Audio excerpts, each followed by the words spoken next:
আসসালামু আলাইকুম এভরিওয়ান, আশা করি সবাই অনেক ভালো আছেন। আমিও আলহামদুলিল্লাহ অনেক ভালো আছি। আমাকে দেখেই বুঝতে পারতেছেন আমি কোথাও একটা গিয়েছিলাম হচ্ছে স্বপ্ন শোরুমে, যেটা হচ্ছে হাসনাবাদে আমাদের দক্ষিণ কেরানীগঞ্জে অবস্থিত।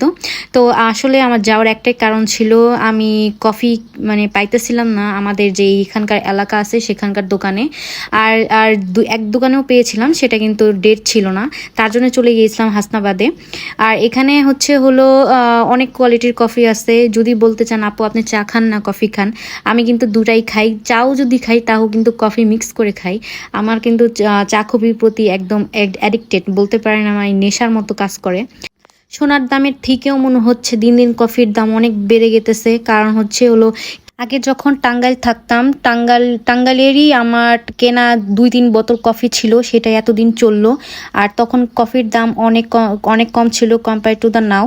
বাট এখন কফির দাম প্রায় 2 গুণ বেড়ে গেছে। আর যেহেতু রাত জেগে কাজ করতে হয়, কফিটা কিন্তু আমার জন্য ম্যান্ডেটরি। তারপরও সংসারে কিছু টুকটাক জিনিসপত্র, সাবান শ্যাম্পু যা লাগে সেগুলোই আমরা কিনেছিলাম। এরপরে দেখতে দেখতে আপনার ভাইয়ার ফেভারিট একটা পারফিউম চোখে পড়লো, কিন্তু সে আর নেয়নি, কারণ এখন সে যেটা ইউজ করতেছে সেটা শেষ হলে তারপর সে এটা নেবে। এরপর আমরা কিছু স্ন্যাক্স আইটেম নিলাম, যেটা আমার সবচেয়ে সচরাচর বাসায় থাকে আর কি। তারপর সে আসলে বনফুলের লাচ্ছি সেমাই খুঁজতেছিল, কিন্তু আসলে ওটা ছিল না দেখে আর নেয়নি।